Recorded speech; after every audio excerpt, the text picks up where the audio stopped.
ये दांत बंद कर ले।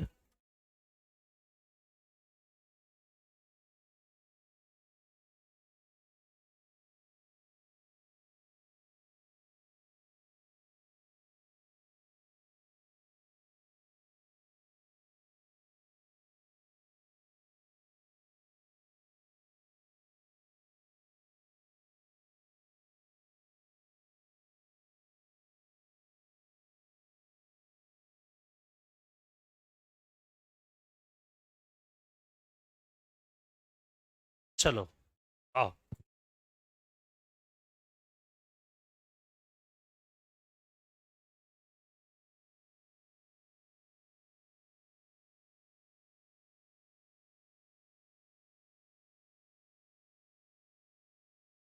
आज हम लोग एक नया टॉपिक शुरू करते हैं जिसका नाम है मिक्सर एंड एलिगेशन।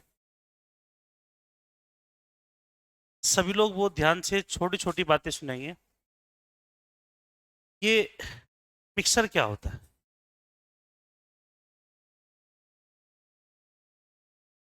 मिश्रण।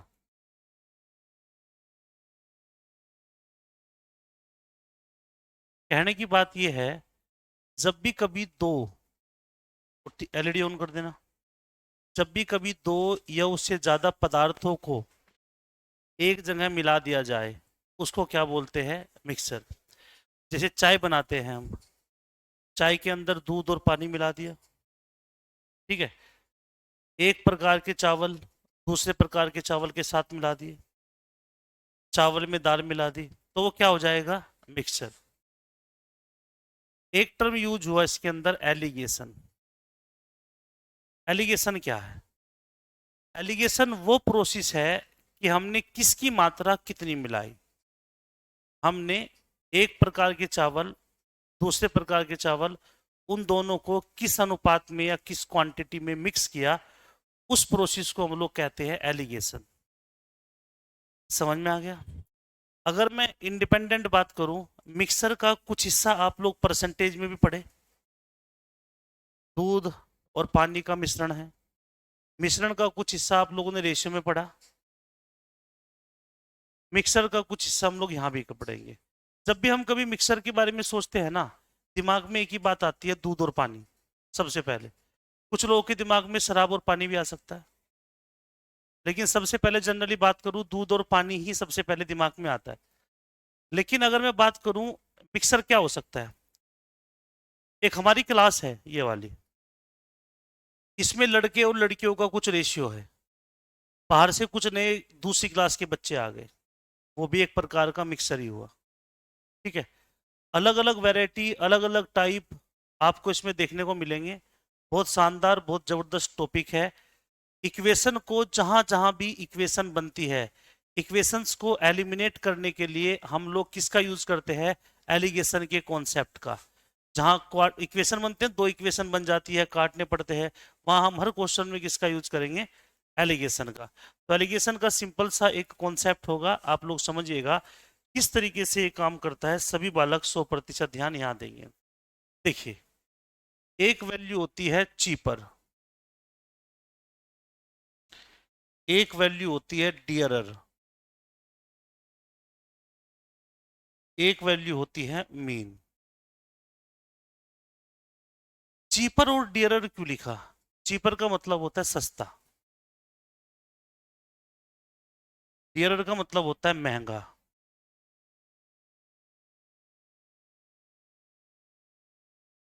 महंगा। मीन का मतलब होता है बीच का। मीन भी बोलते हैं, एवरेज भी बोलते हैं। ये सस्ते का मतलब कम, महंगे का मतलब ज्यादा। सस्ता महंगा दाम के रेस्पेक्ट में मत सोचना हमेशा कि सस्ता होगा तो प्राइस की रेस्पेक्ट में। किसी भी चीज में अगर कोई चीज कम है तो उसको सस्ता बोल सकते हैं, और ज्यादा है तो महंगा बोल सकते हैं, है ना। मीन बीच का होता है। जब भी हमें कभी ऐसा क्वेश्चन मिले, हमेशा इस कॉन्सेप्ट का यूज करेंगे। इसमें हमेशा हम क्रॉस चलते हैं। क्या चलते हैं? क्रॉस। क्रॉस का मतलब, अगर मैं इसको एक मोमेंट के लिए डी मानूं, एक मोमेंट के लिए सी मानूं, और एक मोमेंट के लिए मैं एम मानूं, इन दोनों में कौन बड़ा होगा? महंगा बड़ा होगा कि मीन? ठीक है, तो D माइनस एम क्या होगा, D माइनस एम। यहां पर M बड़ा है कि सस्ता, M, M माइनस सी। तो ये जो रेशियो होता है ये होता है क्वांटिटी का रेशियो, मतलब मात्रा का अनुपात, क्वांटिटी का रेशियो। या फिर ये तो क्वांटिटी का होगा, या फिर ये होगा विद रेस्पेक्ट टू, या फिर ये होगा विद रेस्पेक्ट टू, किसकी रेस्पेक्ट में चल रहा है, मतलब क्वांटिटी का होगा या फिर विद रेस्पेक्ट टू होगा। ए क्यों नहीं बैठती, नहीं बोल रही, और बात समझ में आई नहीं, क्या बोल रहा मैं। और तेरे तो, तुम दोनों जो भाई भाई, हाँ, एक दफ मैं तेरी श्रेणी चेंज कर दूंगा मैं। हाँ, हर बात में जो भी होगा हो।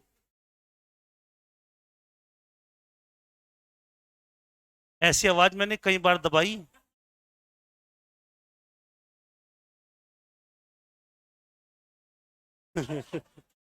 बोल साला, बोल। कैरिंग सोच भी रहा, चुप होकर बैठ। चलो, ये चीपर है, ये डियरर है, ये मीन है। अब यहाँ पर विद रेस्पेक्ट टू, जैसे कि अगर मैं बात करूं, बात अगर लाभ की है या बात अगर हानि की है, लाभ जब भी कभी काउंट होगा, हानि जब भी काउंट होगा, लाभ या हानि किस पर होता है, सीपी पे। मैंने एक वस्तु कुछ प्रतिशत के लाभ पर बेची, मैंने एक वस्तु कुछ प्रतिशत के लाभ पर बेची, तो ओवरऑल मुझे क्या होगा, लाभ ही होगा। मतलब एक वस्तु लाभ पे बेची, दूसरी भी लाभ पे, तो दोनों को मिला जुला के लाभ ही तो होना है मेरे को। लाभ किस पे होता है, सीपी पे। तो ये रेशियो किसका हो सकता है, सीपी का। या फिर ये रेशियो किसका हो सकता है बेटा, क्वांटिटी का। क्वांटिटी वजन की हो सकती है, रुपये देगा तो क्रय मूल्य देगा, है ना। लेकिन वो वजन बोल सकता है 80 किलो चावल थे, कुछ भाग 10% के लाभ पे, कुछ भाग 20% के लाभ पर, कुल 12% का लाभ हुआ। तो बताओ उसने 10% के लाभ पे कितनी क्वांटिटी सेल की थी, तो वहां पर किसका यूज होगा, क्वांटिटी का। अगर बोल दे 1250 रुपये में चावल लेके आया मैं, उसमें से एक भाग मैंने 10% के लाभ पर, दूसरा 20% के लाभ पर, कुल पर 15% का लाभ हो गया। तो बताओ 20% के लाभ पर मैंने जो वस्तु बेची उसका दाम कितना था, तो वहां पर क्या लेके चलेंगे, क्रय मूल्य लेके चलेंगे, है ना। अगर मान के चलो मैंने कुछ वस्तु कुछ प्रतिशत के लॉस पर, कुछ कुछ प्रतिशत के लॉस पर, तो ओवरऑल लॉस ही होगा। और लॉस भी किस पे निकलता है, सीपी की रेस्पेक्ट पे, क्रय मूल्य के रेस्पेक्ट पे हम लोग निकालते हैं। क्या ये बातें समझ में आ गई आपको, ठीक है। चलिए आगे चलते हैं। अगर मैं बात करूं, अगर हम ब्याज की बात करें, मुझे एक बात बताओ, जब भी मैं कभी प्रॉफिट निकालूं या लॉस निकालूं, प्रॉफिट या लॉस किसकी रेस्पेक्ट पे निकलता है, सीपी। मतलब जो नीचे होता है उसको बोलते हैं विद रेस्पेक्ट। तो यहाँ पर लाभ हो हानि हो किसकी रेस्पेक्ट पे निकलता है, सीपी की। अगला अगर मैं पार्ट बात करूं ब्याज की, मुझे बताओ ब्याज कैसा भी हो, ब्याज किस पे निकलता है, मूल धन पर। किस पे निकलता है, प्रिंसिपल पर। जैसे कि मैंने एक जगह कुछ राशि साधारण ब्याज पर लगाई, 10% के ब्याज पर, यहाँ पर 4% के ब्याज पर, तो दोनों जगह मुझे क्या मिलेगा, ब्याज ही मिलेगा। तो ब्याज किसकी रेस्पेक्ट पे निकलता है, मूलधन की। किसकी रेस्पेक्ट पे, मूलधन की रेस्पेक्ट पे। बात समझ में आ गया। जैसे कि मैं और बताऊं आपको, आप जानते हो speed equal to distance upon time. Speed किसकी रेस्पेक्ट पे निकल रही है, टाइम की रेस्पेक्ट पे। मैं अपने यहां से घर गया S1 की स्पीड से, वापिस आया S2 की स्पीड पे, आने जाने में मेरी चाल थी S। तो स्पीड का रेशियो दे रखा है, स्पीड दे रखी है, तो स्पीड किसकी रेस्पेक्ट पे निकलती है, टाइम की रेशियो पे निकलती है। मेरी बात समझ में। ये मैं एक साथ सारे केस लिखवा नहीं सकता, अभी मोटा मोटा से मैंने बताया, इसको अभी आप लिखेंगे। जैसे कि ये देखिए पहला क्वेश्चन, इन वोट रेशियो ₹20 पर KG rice with mixed with ₹28 पर KG rice, so that worth of final mixture becomes ₹25 पर केजी। 20 रुपए किलो वाले चावल को 28 रुपए प्रति किलो वाले चावल के साथ किस अनुपात में मिलाया जाए कि परिणाम मिश्रण 25 रुपए प्रति किलो हो जाए। एक का भाव क्या था, 20, दूसरे का भाव, दोनों को मिक्स कर दो, ओवरऑल 25। याद रखना एक बात और, इसमें एक वैल्यू इससे बड़ी होगी, एक इससे छोटी होगी, हमेशा ध्यान रखना, क्योंकि ये वैल्यू इन दोनों के बीच की है, ये वैल्यू इन दोनों के बीच की है। तो देखो 28 में से 25 गया 3, और 25 में से 20 जाएगा। एक बात का और ध्यान रखना, जब भी कभी ऐसे क्वेश्चन को देखो, इन दोनों का डिफरेंस, इन दोनों का डिफरेंस हमेशा इन दोनों के सम के बराबर भी होता है। हमेशा देखना तुम, ये बात लगभग 99% बच्चों को नहीं पता होती, लेकिन मैं दिखाता हूं आपको। इन दोनों का डिफरेंस कितना है? 8। और इन दोनों का सम 8 हो गया कि नहीं? इनका तो डिफरेंस और इनका सम हमेशा क्या होता है? बराबर होता है। तो मुझे बताओ, इनकी जो, बेटा यहाँ देखो, कॉपी नहीं करनी, अभी बाद में लिखना है। जो इनकी क्वांटिटी का रेशियो है, पहले वाला का कितना भाग लिया होगा? 3। एक का कितना लिया होगा? 5। 3 और 5 के अनुपात में ऐसी स्थिति उत्पन्न हुई होगी। क्या मेरी बात समझ में आ गई? एक बार इन बातों को लिख लो, फिर मैं आगे चलता हूं।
हो गया?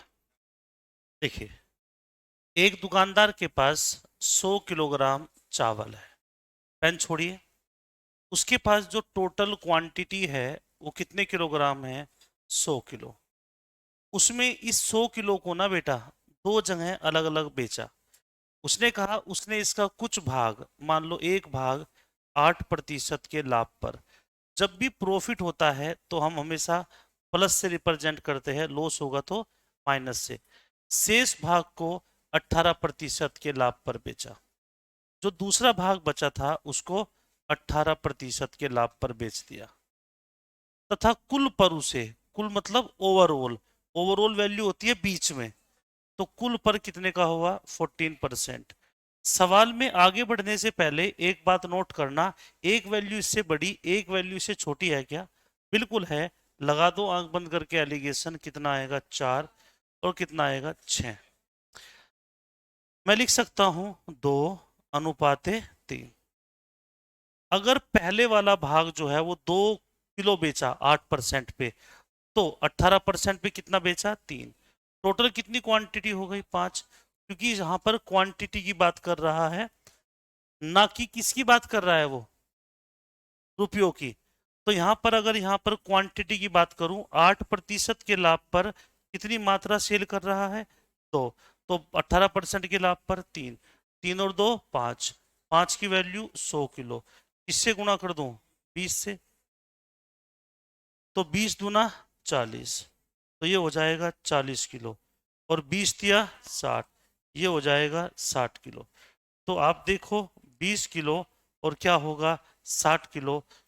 सॉरी 40 किलो और 60 किलो। पेपर में वो आपसे क्या पूछेगा? अब ठीक है अजय, अब देखो, अब वो आपसे पूछेगा बताओ 18% के लाभ पर कितनी मात्रा बेची थी? 60 किलो। पूछेगा 8% के लाभ पर कितनी बेची? 40 किलो। बोलो, ये बात समझ में आ गई? एक और इसी तरह का सेम क्वेश्चन देखते हैं। सभी लोग पेन छोड़ के यहाँ पर ध्यान देना। A shopkeeper has 80 kg of rice, मतलब एक दुकानदार के पास 80 किलो चावल है।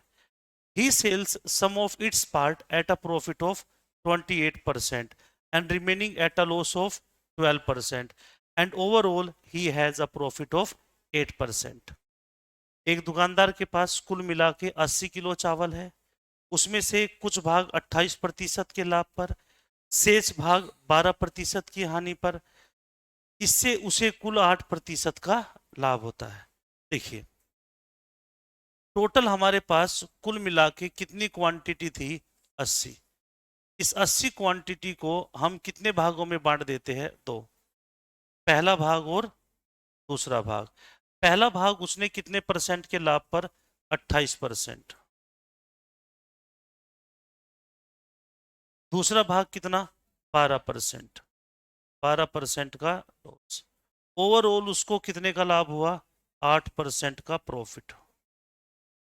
आपने कुछ नहीं करना, बस इतना सा ध्यान रखना है।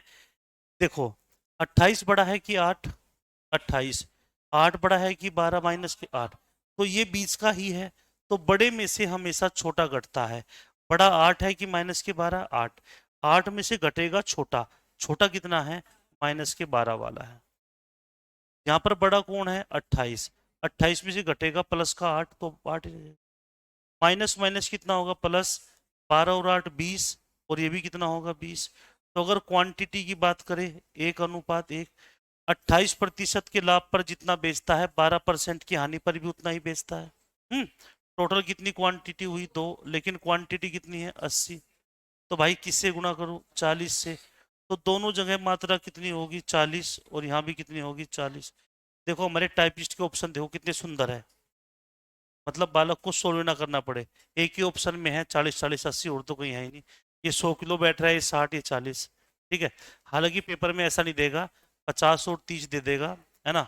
इस तरीके से अलग अलग देगा ऑप्शन, बिल्कुल दिक्कत नहीं करेगा। यहाँ पर देखिएगा, यहाँ भी ऑप्शन पे ध्यान मत देना, मैं इसको ठीक करवाता हूँ आज। A shopkeeper has 80 kg of rice. He sells its one part at a profit of 28% and remaining at a loss of 12%. He has overall loss of 8%. Find the quantity of each part. देखो मेरे भाई, एक दुकानदार के पास कितने kilo चावल है? 80 kilo.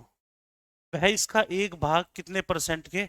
28% के लाभ पर, और शेष जो है 12% की हानि पर। कुल पर उसे 8% का क्या होता है? हानि होती है। तेरा दिमाग तो चल लिया है? एक आध साल जी लेगी, आज ही खत्म करेगी जीवन को अपने। ये मेरे पास कुल कितनी क्वांटिटी थी? 80 किलो। इस 80 किलो क्वांटिटी को हम कितनी जगह सेल आउट किए? दो जगह। ये एक भाग और ये दूसरा। पहला भाग कितने प्रतिशत के लाभ पर? 28 को। दूसरा भाग कितने परसेंट की हानि पर? 12%। ओवरऑल कितने परसेंट का लॉस? 8%। मैं आपको एक बात और बताता हूं जो बहुत सारे बच्चों को नहीं मालूम होगी। अरे ओ, यहाँ देख, ये 0 है, ये 1 है, ये 2 है, ये 3 है, ये 4 है, ये -1, -2, -3, -4, -5। इसकी जो वैल्यू है इस तरीके से बढ़ती है। ओ भाई, यहाँ देख रहे, ऐसे हम लोग बढ़ते जाते हैं। 0 बड़ा है कि 1? 1 बड़ा है। -1 से 0 बड़ा है। -3 से -2 बड़ा है। ऐसे बढ़ती है। ये मत सोचना सर 3 बड़ा है माइनस का, नहीं बेटा। -2 से -3 बड़ा नहीं है, छोटा है माइनस, तो ये कम होता जाएगा ऐसे जाएगी तो। अरे हाँ, है ना? कम पेन का यूज कर, दिमाग का यूज कर। ठीक है। मुझे बताओ इन दोनों में -8 बड़ा है कि 12 बड़ा है? ये बात मैं बता दी, ध्यान रखना। माइनस के 8 में से घटाएंगे माइनस के 12। क्या सही हो गया? यहाँ पर बड़ा कौन है? 28। 28 में से घटाएंगे माइनस के 8। देख मेरे भाई, अगर मैं देखूं माइनस के 8 और प्लस के 12, 28 और माइनस माइनस प्लस कितना हो जाएगा? 36। ये कितना आएगा बेटा? 4:36। तो 4 एकम 4 और 4 नम 36, 1:9 कितना हो जाएगा? 10। 10 की वैल्यू कितनी है? 80 है। 8 नम 72, 8 एकम 8, कितना है? 72। और समझ में आ गया? चलो उस पर थोड़ी देर में आएंगे, एक बार इन क्वांटिटी वालों को लिख लो, फिर आगे चलते हैं।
शिफ्ट करो, बोलो बेटा।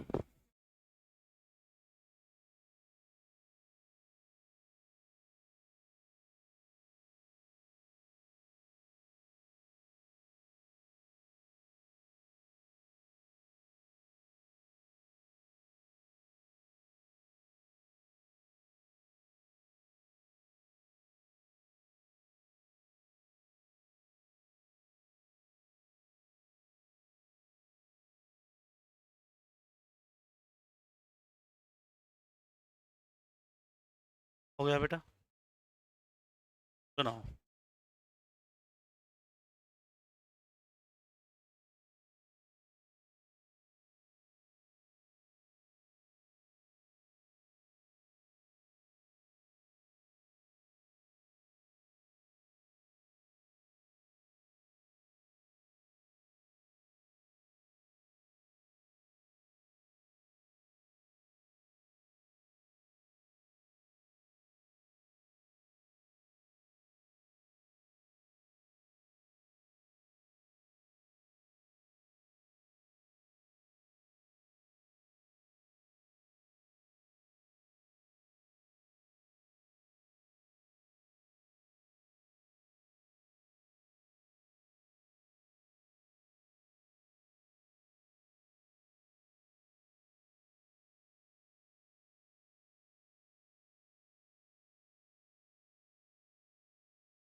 शिफ्ट करो।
कि हम आगे चले बेटा?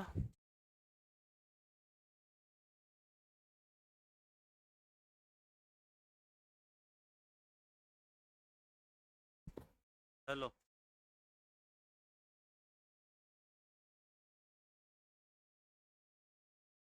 हाँ बीत भाई। हाँ। आ गया, आ गया।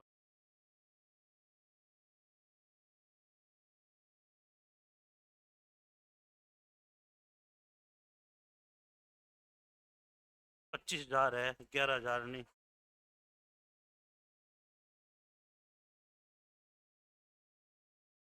तो नंबर भेजिए, बात करूँगा।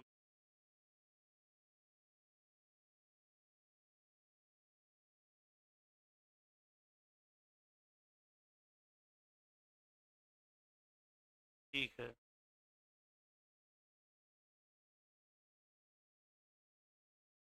मुझे एक काम का नंबर भेज, मैं भी क्लास टेबल लग रहा, मैं बात करता हूँ, व्हाट्सअप कर दे नंबर मुझे।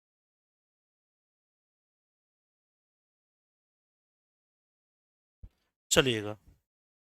उम्मीद करता हूँ ये वाली बात समझ में आ गई होगी। इन क्वेश्चनों में आपने एक चीज देखी केवल और केवल कि यहाँ पर हमने क्वांटिटी को चेक किया और क्वांटिटी को डिस्ट्रीब्यूट कर दिया, ठीक है। हमेशा एक वैल्यू इससे बड़ी और एक वैल्यू इससे छोटी होगी, ये हमेशा 20 की वैल्यू होगी, ध्यान रखना। ऐसा भी संभव है कि क्वांटिटी ना देके निकाल कार में से मशीन से या कम सुन लगा। A man purchased two articles in rupees 1280. He sells one article at a loss of 5% and second at a profit of 20%. Overall, he neither have profit nor loss. Find the CP of the article. एक व्यक्ति दो वस्तुओं को 1250 में खरीदता है। कितने में खरीदता है? 1250। मतलब पहली वस्तु का क्रय मूल्य, दूसरी वस्तु का क्रय मूल्य, कुल मिला के 1250 है। कुल मिला के 1250। वह पहली वस्तु को 5% की हानि पर और दूसरी वस्तु को 20% के लाभ पर। पहली वस्तु को 5% की हानि पर, दूसरी वस्तु को 20% के लाभ पर। लाभ होगा तो प्लस में जाएंगे, तथा इससे उसे कुल पर लाभ या हानि कुछ नहीं होती। ओवरऑल उसको ना कोई प्रॉफिट ना कोई लॉस। ओवरऑल ही नाइदर है प्रॉफिट नॉर लॉस। तो कितना लिख दूं? 0%। कितना कर दूं? 0%। यहां तक कोई तकलीफ किसी को? बड़े में से छोटा कम करेंगे, 20 में से 0 जाएगा तो 20 अनुपात। बड़ा कौन है? 0। 0 में से घटाएंगे -5। 0 में से घटाएंगे घटाएंगे तो -5। 20/5। वास्तव में तो ये किसका रेशियो होता है? क्वांटिटी का। लेकिन यहां पर क्वांटिटी नहीं दे रखी, क्या दे रखा है? लागत मूल्य। तो लाभ हानि लागत मूल्य पर भी होती है, तो ये किसका रेशियो हो सकता है? सीपी का। तो 5 एकम 5 और 5 चौक 20, 5 चौक 20, 4 और 1 हो जाएगा। अगर पहली वस्तु 4 रुपए की खरीदी, दूसरी 1 की खरीदी, दोनों कितने खरीदी? 5। और दोनों कितने खरीदी? 1250। 250 से गुणा करूं तो ये कितना हो जाएगा? 1000। और ये 250। 1000 और 250 ऑप्शन नंबर 3। समझ में आ गया बेटा? इस तरह का भी क्वेश्चन आपको परीक्षा में देखने को मिलेगा। तो ये बात आप रट के मत चलिए कि लाभ हानि देगा तो नीचे सीपी। ये डिपेंड करता है प्रश्न की प्रवृत्ति के ऊपर। ये तो नीचे किसका रेशियो आएगा? क्वांटिटी का। वरना फिर जिसकी हम बात कर रहे हैं वो किस पर काउंट होता है? लाभ हानि किस पे होता है? सीपी का। तो सीपी का रेशियो आएगा। देखो इसको एक बार।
हो गया।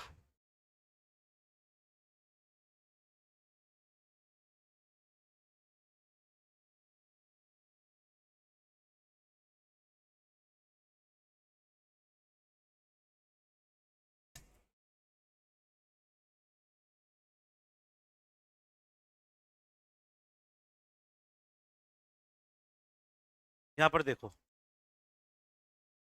आगे जो क्वेश्चन है उसके बारे में देखते हैं। बिल्कुल भी डरने की जरूरत नहीं है। सवाल का टाइप चेंज हो गया, नेक्स्ट टाइप लिख लो। आसान है एकदम, बेसिक है, समझ में आ जाएगा।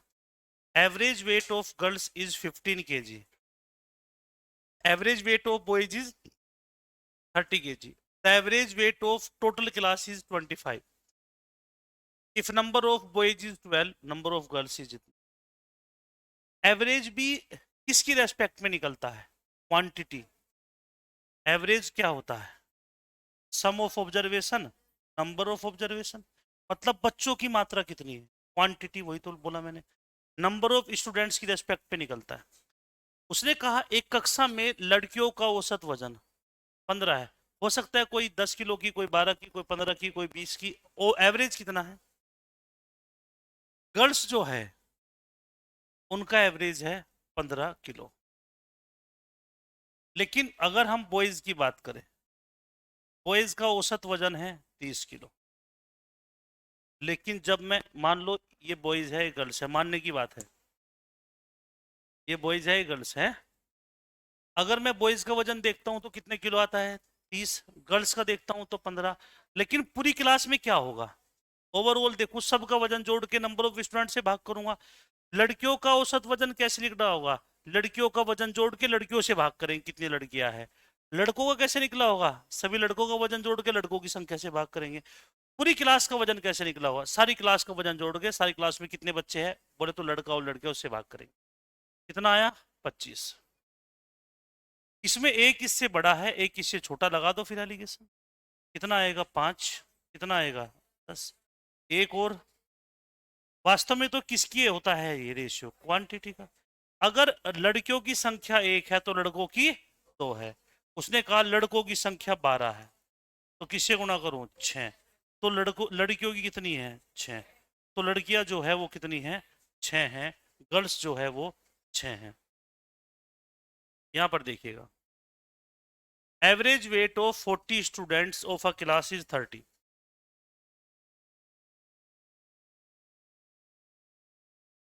कशिश पूछ रही है कि सर हमें कैसे पता लगेगा?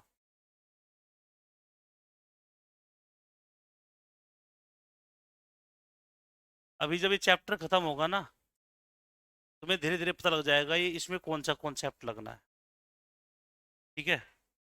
ऐसा कोई तरीका नहीं है कि आंख बंद करके रख लो इसका लगेगा। वो तो क्वेश्चन के हिसाब से जहां 3 डेटा गिवन होंगे आप अप्लाई कर दोगे। अभी रुके रहो, जब अंत होगा उससे पहले समझ में आ जाएगा आपको।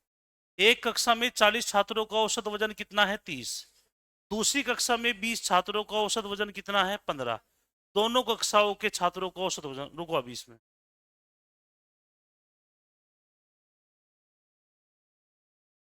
इन दोनों को मैं बाद में बताऊंगा, इस पे आते हैं। ये वो क्वेश्चन है जो आपने नेक्स्ट टाइप डालना, जो आपने लगातार देखा होगा, रीजनिंग में आए, मैथ में आए। पहले साल ये क्वेश्चन आपका एसएससी सीजीएल में भी आया था। उसने कहा there are 200 heads and 560 legs, some are dogs and some are pigeons, find the number of dogs and pigeons। एक चिड़ियाघर में सिरों की संख्या 200 है। मान लो ये चिड़ियाघर है हमारा, ठीक है? इसमें हेड की बात करते हैं, हेड की बात करते हैं तो कितने हैं? 200। और इसमें जो लेग्स की बात करते हैं कितनी है? 560। दो तरह के उसमें जानवर है। अभी मेरी बात सुनना, यहाँ पर दो अलग अलग चीजें होती है। अगर मैं कभी भी बात करता हूं एनिमल्स की, यहाँ पर दो तरह के जानवर है। एक कौन है? कबूतर है। कौन सा है? पीगन। और दूसरा कौन है? डॉग। देखिए, सर जो है ना, आप कबूतर को देखते हो तो एक कबूतर को एक ही सर कंसिडर करेंगे, एक कबूतर एक सर उसका। लेकिन अगर कुत्ता देखो, कुत्ता भी एक कुत्ता एक सर होगा। लेकिन अगर लेग्स की बात करूं, पिगन्स को कितने लेग्स है? दो। और कुत्ते को, मतलब मैं यहां लिख सकता हूं, हेड की जगह मैं ये भी लिख सकता हूं एनिमल्स। भाई एक एनिमल को कितने हेड होंगे? एक। अंतर जो आएगा वो लेगों में आएगा। भाई सर तो सबका एक ही होगा ना, अंतर कहाँ आएगा? लेग्स में। लेग्स कितनी दे रखी है कुल मिला के? 560। एक कबूतर को दो टांगे होती है, एक कुत्ते को चार टांगे होती है। मैंने एक छोटा सा काम किया, ये बहुत बार, अरे ओ चलो बैठ, ये बहुत बार प्रश्न आपका पूछा जाता है, ध्यान से आप सुनिएगा। पहले कबूतर, क्या लिखता हूं मैं? कबूतर। फिर लिखता हूं मैं कुत्ता या कुत्ते। ठीक है, कुछ तो कबूतर है, कुछ कुत्ते हैं वहां पर।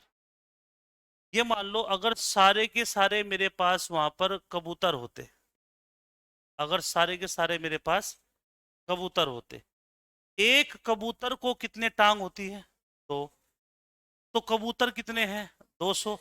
अगर सारे के सारे 200 के 200 जानवर कबूतर होते तो कुल कितने पैर निकलते? 400 पैर। अगर सारे के सारे जानवर कुत्ते हो जाए, एक कुत्ते को कितनी टांग होती है? चार। और 200 को 200 को 800। लेकिन जब मैंने इन सब को मर्ज किया, कुत्ते और कबूतर को, तो टांगे कितनी निकलनी चाहिए? 560। बस, लगा दो एलिगेशन। ठीक है, 240, 160। ठीक है, 8 तिया 24, 8 दूना 16। अगर कबूतर 3 है तो कुत्ते 2 है, टोटल कितने हो गए? 5। लेकिन टोटल 200 है। इससे गुना करूं? 40, 40 दूना 80, 40 तिया 120। उसने कहा कुत्तों की संख्या, कुत्ते कितने हैं? 80 कुत्ते हैं, वहां पर 80 कुत्ते हैं। यही सेम क्वेश्चन परीक्षा में कई बार रूप बदल के टू व्हीलर्स और फोर व्हीलर्स के रूप में भी देखने को मिला। There are some vehicles in a parking, there are some vehicles in a parking, there are total 520 tyres, some are two wheelers and some are four wheelers. दो पहिए, चार पहिए, हम दो पहिए अभी देख रहे थे हम लोग, कुछ चार पहिए। ठीक है, कुल टायरों की संख्या कितनी है? 520। कुछ दो पहिए हैं, कुछ चार पहिए हैं। और कुल वाहन, टोटल व्हीकल, यहां देख रहे हो मोटले, यहां देख, टोटल व्हीकल,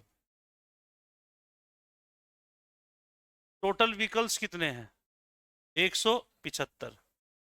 टोटल टायर बताओ।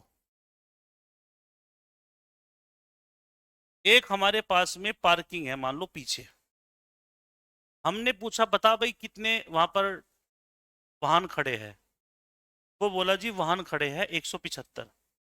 मगर टायर बता कितने हैं, वो बोला जी 520 टायर है। पूछ लिया, इसा फोन को रखा है तू, तेरा पहला दिन है या पुराना बच्चा है? तो पुराना है। तेरा मुख मार देना, जबड़ा बाहर निकल पड़ा पूरा का पूरा। मैं तुझे पिछले 10 मिनट तक नोटिस कर रहा, बार बार फोन में घुस रहा। फोन भी रहेगा और तू भी रहेगा, दोनों हाथ काट दूंगा ये यहाँ से। हाँ, मतलब घर वाले सपने देख रहे कि बेटा बन के आएगा इंस्पेक्टर। रील्स देखता है क्या? है, क्या कर रहा है? क्या सुन रहा था?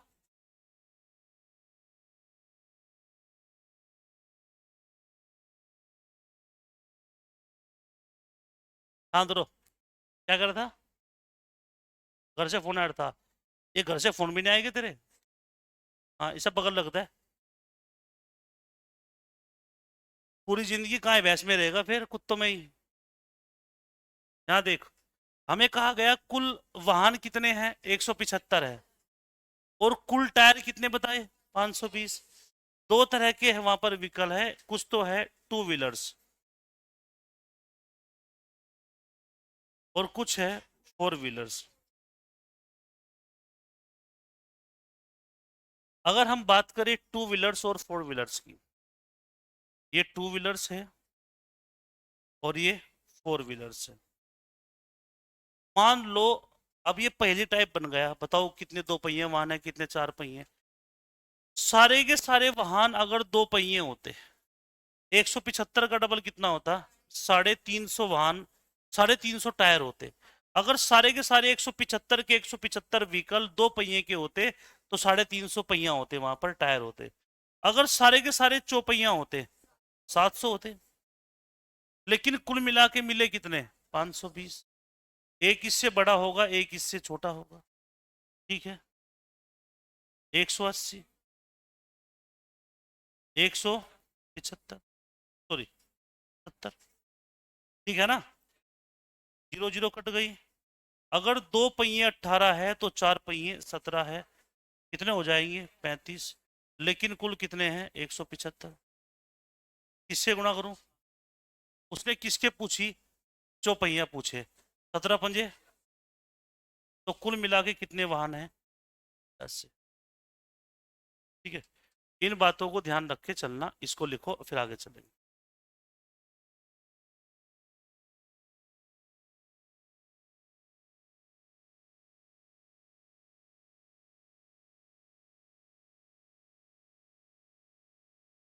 देखो यार, तुम कितने कुत्ते हो। सर एक टायर डिग्गी में भी होता है, हैं?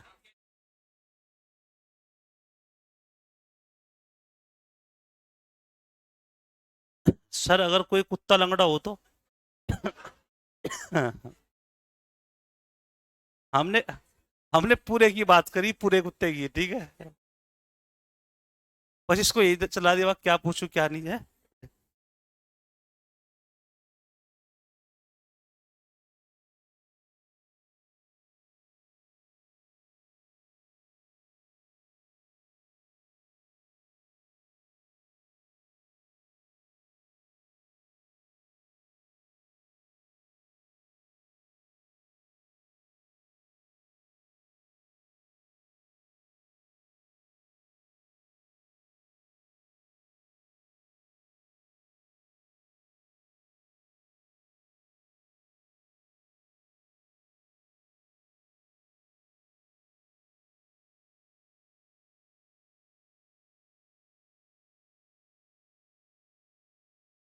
चलिए।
चलिए,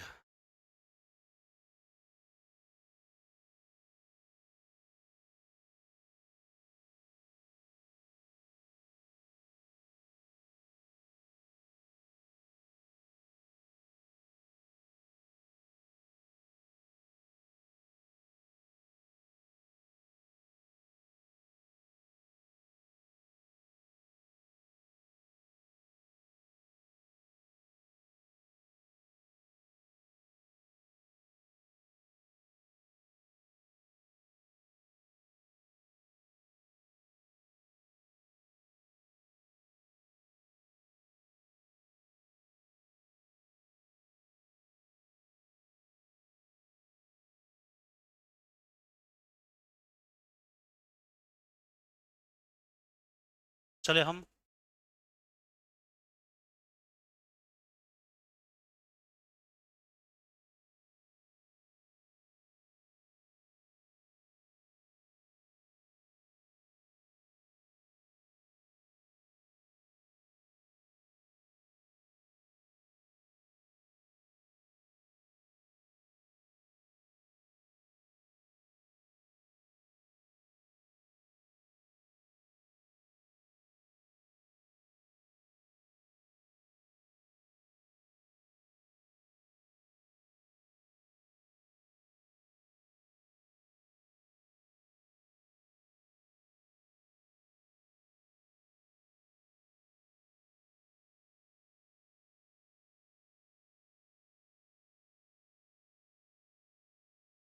आओ जरा आगे बढ़े। अब इसी कॉन्सेप्ट पर बेस्ड लैंग्वेज चेंज करके और भी क्वेश्चन फ्रेम होते हैं। जैसे आप सभी लोग ध्यान देना, a man has 20 animals in which some of them are dogs and rest are cats. Each dog eats 6 biscuit per day, each cat eats 5 biscuit per day. If total number of biscuits is 112, find the number of cats and dogs. ठीक है, एक बार कटप्पा को phone करना कोई। एक व्यक्ति के पास 20 जानवर है। टोटल नंबर ऑफ एनिमल्स कितने हैं? 20 है। जो एनिमल है वो कितने हैं? 20 है। जिसमें कुछ कुत्ते हैं और कुछ बिल्लियां हैं। वो खाते क्या है? बिस्किट। उसने कहा प्रत्येक कुत्ता 6 बिस्किट पर डे। डॉग जो है ना, वो 6 बिस्किट एक दिन में खाता है। और जो कैट जो है वो कितने बिस्किट? 5 बिस्किट। और टोटल जो बिस्किट है 112 है। मतलब खाने वाले जो है कुल 112 बिस्किट खाएंगे, जिनमें कुछ कुत्ता खाता है और कुछ बिल्लियां खाती है। एक बार बच्चे कमेंट कर रहे हैं कि वीडियो रुक रही बार बीच बीच में। ये मान लो हमने माने कौन है? डॉग। ये मानो हमने माने कैट है। अगर सारे के सारे जानवर हमारे पास कुत्ते होते, एक कुत्ता कितने बिस्किट खा रहा है? 6। और 20 के 20 कुत्ते होते तो 120 बिस्किट खाते। अगर सारे के सारे जानवर बिल्लियां होती, एक बिल्ली 5 खा रही है तो 20 बिल्ली 100 खाती। लेकिन कुत्ते और बिल्ली मिलके कितने बिस्किट खाएंगे? 112। लगा दो एलिगेशन। 12 और 8, 12 और 8 कितने होंगे? 20। तो जानवर भी तो कुल 20 ही है। इसका मतलब वहां पर कुत्ते कितने हैं? 12। और बिल्ले कितने हैं? 8। 12 अनुपात 8 आंसर। छोटा करने की जरूरत ही नहीं है क्वेश्चन को। यहां पर देखिए, उसी प्रश्न को पूछने का तरीका, उसी प्रश्न को बताने का तरीका सेम रहेगा, बस लैंग्वेज चेंज होगी थोड़ी सी।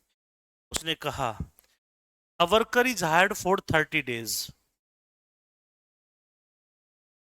his per day salary is 10 rupees, for each absent 2 rupees deducted. If he get 216 at the end of month, find the number of present and absent. एक मजदूर 30 दिन के लिए किराए पर लिया गया। एक मजदूर को कहा कि मुझे एक महीना, 30 दिन का महीना होता है, 31 का भी होता है, लेकिन महीना यहाँ पर कितने कंसिडर हुआ? 30 का। अब हमारे यहाँ काम कर लो। उसको कहा गया कितने दिन के लिए काम कर लो? 30 दिन के लिए। 30 दिन के लिए काम कर लो, आ जाओ। वो बोला मेरी सैलरी कितनी है? बोला पर डे, प्रतिदिन आपको 10 रुपए मिलेगा। अगर वो प्रजेंट होगा तो कितने रुपए मिलेगा? 10 रुपया। तथा प्रतिदिन अनुपस्थिति से 2 रुपये काटे जाते हैं। अगर वो एक भी दिन एब्सेंट हो गया तो 2 रुपये कट जाते हैं। उसको कहा गया, मालिक अगर आप एब्सेंट हुए ना तो 2 रुपये आपके काट दिए जाएंगे। जब महीने का अंत आया तो उसको कुल कितने रुपए दिए गए? 216। टोटल जो उसके पास रकम आई 216। इसका मतलब यार ये बात तो मैं श्योर होके बोल सकता हूं, अगर वो सारे के सारे दिन प्रेजेंट रहता तो उसको मिलते 300 रुपए। एक दिन के कितने रुपए मिलते हैं? 100, 10 रुपये। तो भाई 30 दिन के कितने होते? 300। अगर वो एबसेंट रहता तो माइनस में जाता, मिला कितना? 216। इसका मतलब कुछ दिन तो एबसेंट और कुछ दिन तो प्रेजेंट रहा होगा। यहां पर बातें किसकी होती है? प्रेजेंट की। और यहां पर बातें किसकी होती है? एबसेंट की। मैं मान लिया कि अगर वह हर दिन उपस्थित होता, एक दिन उपस्थित होने के कितने रुपए मिल रहे हैं? 10। तो 30 के 30 दिन उपस्थित होने के 300। अगले केस में माना अगर वह सारे के सारे दिन एबसेंट रहता, एक दिन एबसेंट होने के 2 रुपये कटते, तो 30 दिन के 60 रुपये और माइनस में जाते बेचारे के। लेकिन सब मिलजुल के कुल कितना रुपया मिला? 216। भाई साहब एक बड़ा होगा इससे एक छोटा होगा। क्या बातें समझ में आ रही है आपको मेरी? तो 216 में से हम माइनस करेंगे माइनस के 60। बड़े में से छोटा घटाते हैं बेटा, बात समझ रहे हो? यहाँ पर कौन बड़ा है? 300। 300 में से हम माइनस करेंगे 216। क्या मेरी बात आपकी पकड़ में आ रही है? कॉपी बाद में कर लिए चिमकांडे, यहाँ देख। माइनस माइनस प्लस होगा 276। ये हो जाएगा 84। 12 दूना 24, 12 तिये 36, 12 सते 84। अगर वह 23 दिन प्रेजेंट रहा तो 7 दिन एबसेंट, कुल कितने हो गए? 30। लेकिन वास्तव में दिन भी कितने ही हैं? 30 ही है। तो 23 दिन प्रेजेंट और 7 दिन वो एबसेंट रहा। ये रहा आपका आंसर। क्या आपको ये बात समझ में आ रही है? अगला क्वेश्चन देखिए। सभी सज्जन बहुत ध्यान से इस बात को देखेंगे। बात सुनिएगा, सुनिएगा। और ये क्वेश्चन ना जाने पेपर में कितनी बार पूछ लिया होगा। In an examination 3 marks is given for every correct answer. अगर कोई व्यक्ति परीक्षा देता है, अगर वो सही टिक कर दे, करेक्ट ऑप्शन को टिक कर दे, तो उसको 3 क्रमांक मिलते हैं। And 2 marks are deducted for every wrong answer. अगर वह व्यक्ति गलत उत्तर दे दे, 2 अंक उसके और कट जाते हैं, मिलने तो भाड़ में गए, 2 अंक माइनस में। A student solve 50 number of questions. एक विद्यार्थी कितने प्रश्नों को हल करता है? 50 प्रश्नों को हल करता है। And he get 100 marks। और वह कितने अंक प्राप्त करता है? 100 अंक प्राप्त करता है। तो उसने कहा find the number of correct and wrong questions. तो उसने कितने सही और कितने गलत प्रश्न किए होंगे? बात समझ में आ गई? देखिएगा, अगर वह एक भी क्वेश्चन करेक्ट करता है तो करेक्ट करने पर कितने अंक मिलते हैं? 3 marks। अगर वह रोंग करता है तो कितने मिलते? काट दिए जाते हैं 2 marks। 2 marks माइनस के हो जाते हैं। कहीं के हो जाते हैं? माइनस के। एक छात्र 50 प्रश्न हल करता है। Number of questions, oh my god, number of questions, number of questions is equals to 50। प्रश्नों की कुल संख्या कितनी है? 50 है। तथा 100 क्रमांक प्राप्त करता है। और उसने टोटल जो है, टोटल मार्क्स उस लड़के को कितने मिले? 100। एक परीक्षा में कितने प्रश्न हैं? 50। अगर एक बच्चा सही उत्तर देता है तो 3 अंक मिलते हैं, गलत देता है तो कट जाते हैं। और उसको कुल कितने अंक मिले? 100। तो बताओ कितने सही कितने गलत किया होगा? यहां पर हम बातें करेंगे करेक्ट की, यहां पर हम लोग बातें करेंगे रोंग की। बोला मेरे भाई बात समझ में आ रही है?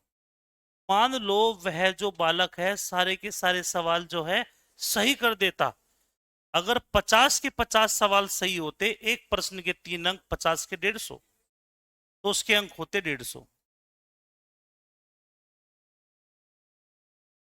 अगर नहीं पढ़ोगे तो 50 के 50 सवाल किए और सारे के सारे गलत कर दिए, तो माइनस में कितने आए? 100।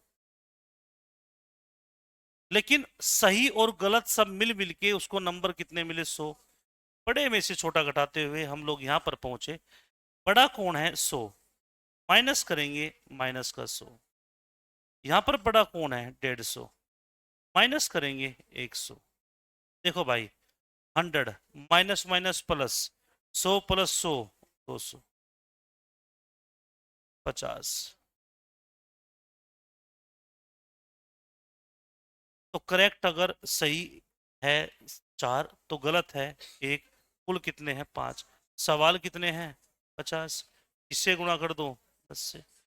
तो कितने सही है? 40। कितने गलत है? तो 10 और 40। ये रहा आपका आंसर। बोलो भाई, समझ में आ गया? आप देख रहे होंगे है ये भी सवाल टायरो वाला क्वेश्चन, पैरो वाला क्वेश्चन, लेकिन लैंग्वेज थोड़ी चेंज हो गई। तो ये सारे क्वेश्चन परीक्षा में पूछे जाते रहे हमेशा। आप इन प्रश्नों को भी बड़े मन लगा कर लिखिएगा, अच्छा लगेगा आपको।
सर आपके पास कितने जानवर है?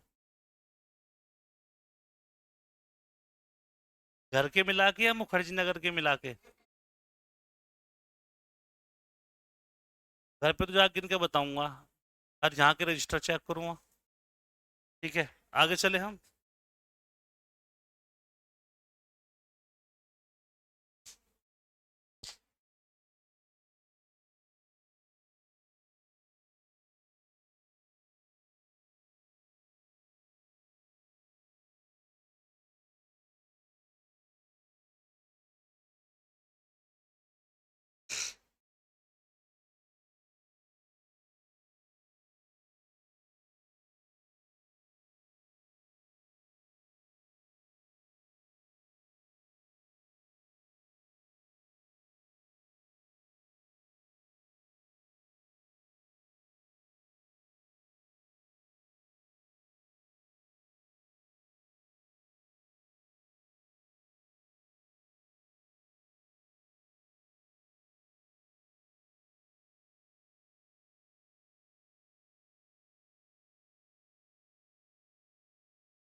कहाँ रह गया देवी आपका?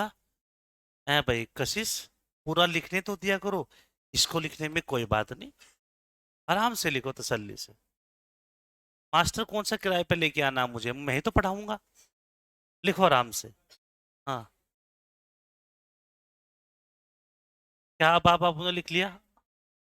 समय बहुमूल्य है, पढ़ ले। चले आगे हैं।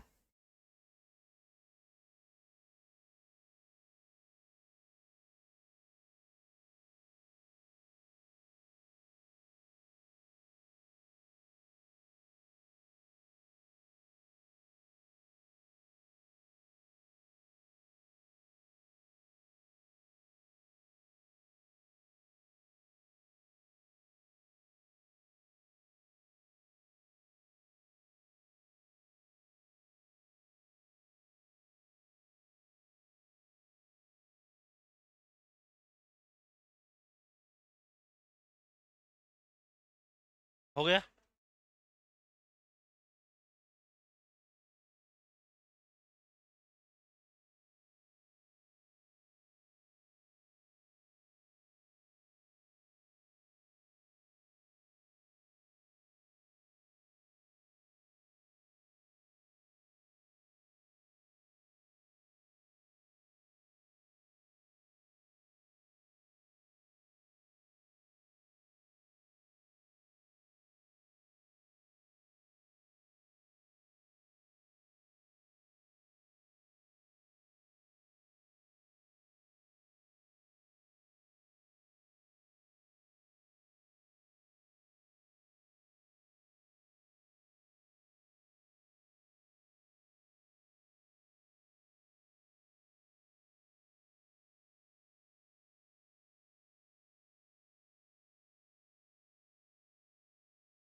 चलो,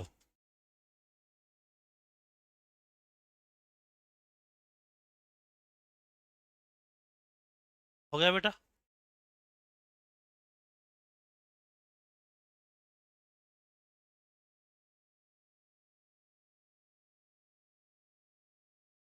दूरबीन लग रही है आंख में? दूरबीन लग रही है आंखों में? तो क्या, तो पिज्जा, कोई बात नहीं। हो गया। लिखिए नेक्स्ट टाइप।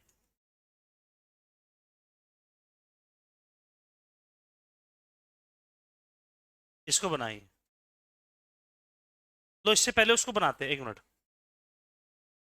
ये 2 क्वेश्चन बचे हुए हैं ना, उनको बना लेते हैं। ये बड़े एकदम 2-3 तरीके इसके हैं। एक कक्षा में 40 छात्रों का औसत वजन है 30। दूसरी कक्षा में 20 छात्रों का औसत वजन है 15। तो दोनों कक्षाओं में छात्रों का औसत वजन बताइए। नंबर नंबर ऑफ स्टूडेंट्स कितने हैं? 40। और उनका एवरेज वेट कितना है? 30। अगर मैं टोटल देखूं, एवरेज के कॉन्सेप्ट की तरह सोच रहा हूं मैं, तो कुल कितना वजन होगा? 1200 किलो। एक अन्य कक्षा में कितने विद्यार्थी है? 20। और उसमें कितना किलो वजन है? 15। तो कुल कितना होगा? 300 किलो। तो टोटल उन सभी बच्चों का मिला जुला के 1500 किलो वजन हो गया। लेकिन टोटल नंबर ऑफ स्टूडेंट्स कितने हो गए? 60। एवरेज कैसे निकलता है? Sum of observation upon number of observation. 6 से कितनी बार जाएगा? 25। तो 25 किलो उस क्लास का औसत वजन होगा। 25 किलो कितना होगा? अच्छा, इसका एक तरीका मैं और भी देख सकता हूँ, लेकिन वो तरीका कई बार हो सकता है आपके लिए कंफर्टेबल, आप उसमें ना रहो। एक कक्षा का वजन कितना है? 30 किलो। दूसरी कक्षा का वजन कितना है? 15 किलो। इस कक्षा में स्टूडेंट कितने हैं? 40। एक कक्षा में कितने हैं? 20। तरीका क्या बताया था मैंने? इन दोनों का क्या अंतर, इन दोनों के सम के बराबर करना पड़ेगा, तब ये वैल्यू आप निकालोगे। तो ये कहीं कहीं पॉइंटों में फंस जाते हैं हम इसमें, और इतने डीप में फंस जाते हैं कि जो सवाल मान लो करना है 30 सेकंड से पहले पहले, पता लगा 3 मिनट लग गए उसको करने में। तो बेहतर है आपको जब भी कभी इस तरह क्वेश्चन एवरेज वैल्यू निकालनी पड़े, ये कौन सी वैल्यू कहलाती है? Average value. जब भी बोले कि उन दोनों कक्षाओं का कुल मिला के औसत कितना होगा, भाई 40 बच्चे हैं, उनका औसत वजन कितना है? 30। भाई 20 बच्चे हैं, उनका औसत वजन कितना है? 15। नंबर ऑफ स्टूडेंट्स कितने हैं? 40 और 20 60। 40 दिया 1200, 15, 15 300, कितना होगा? 1500। 1500 को किससे भाग करेंगे? 660 से। तो कितना आएगा? 25 किलो। ऐसे कर लो, ऐसे कर लो, बात तो एक ही है। जैसे ये क्वेश्चन भी सेम वैसे ही था हमारा। उसने कहा लड़कों का औसत वजन 60 किलो है और लड़कियों का औसत वजन 30 किलो। लड़के और लड़कियों का औसत वजन 50 किलो। देखो, यहां पर ये क्वेश्चन अलग है। बॉयज का कितना है? 60 किलो।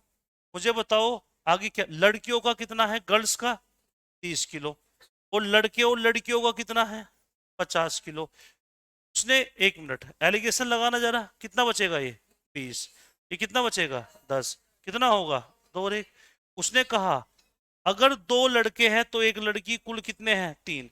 उसने लड़कों की संख्या बताई, कितनी है भाई 20, किससे गुणा कर दूं 10 से। तो लड़के और लड़कियां कितनी हैं 30, तो 30 हो जाएगी लड़के और लड़कियां, ऑप्शन नंबर डी हो जाएगा। ठीक है ना, ये क्वेश्चन तो इसके जैसे ही है, बिल्कुल सेम टू सेम। ये बीच में अलग सा आ गया था, लिख लो जब बनाई दिया मैंने, अब इसको लिख लो।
शिफ्ट करो।